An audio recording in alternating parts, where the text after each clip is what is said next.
Hi, within this lecture we're going to have a more structured, better way to display these results to the user, okay? Because right now we are getting letter by letter and it doesn't really make sense. As you can see, it just prints the key backspaces as well, and if I try to control C out of this software, it doesn't work because it just logs them. So you have to say kill all Python in another terminal to stop this tool. Now it's done, let me go back to PyCharm and have an understanding of how we can manage this printing thing better. Eventually, I want to get these keys, I want to gather these keys and send it to the hacker computer, right? Remember, we're going to run this on Windows and transfer that information to the Kali Linux. So I have to be able to just gather all information in one variable. So maybe it makes sense to gather all this thing into a one big string, right? So rather than printing this, I'm going to create a log variable, okay? It makes sense to call this log, and I'm going to initialize this as an empty string. Then later on I will say log is now log plus key. It means that add keys in my log string, and rather than printing the key, I'm going to print log and see how it works.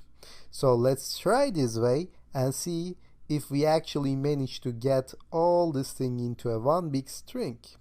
So let's run this, and as soon as I type something I got an error. It says that you cannot concatenate string with key code.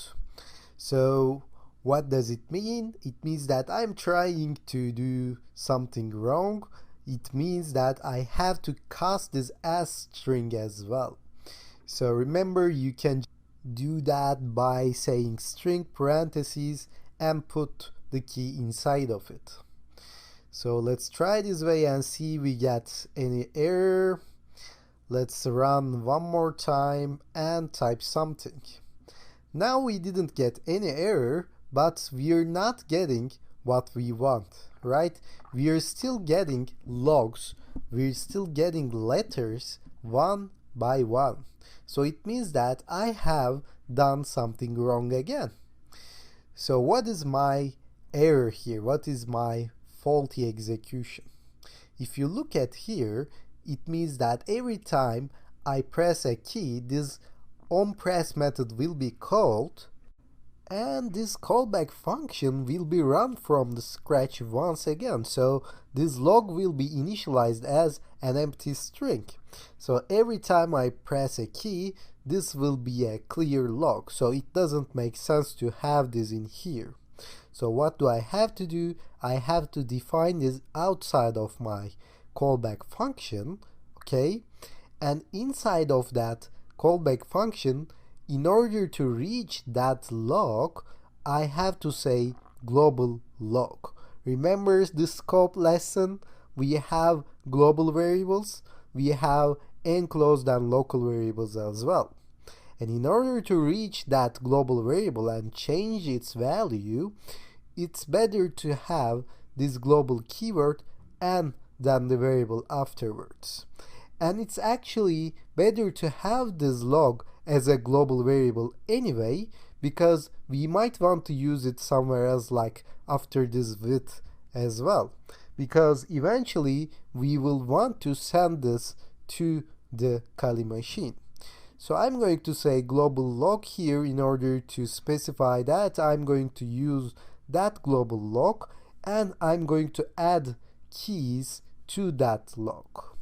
So if I save this and come back, let me test this one more time, and I have to run kill all Python and start from the beginning. Now if I type something, as you can see, it adds it to the string and displays the string to me. So it's working, but we got this U thing going on, okay? we got this weird use between characters. So let's kill this and try to get rid of that U characters. In order to just get the character itself, you can just say key.char or char, whatever you wanna call it. So it gives you the simple key, okay? It gives you the character. So let's try this way and see if we get a neater output. So now as you can see we get good result, but as long as I type to a Turkish character, it just crashed the system. And we didn't have this crash before. It just didn't show the characters, but now it's crashing.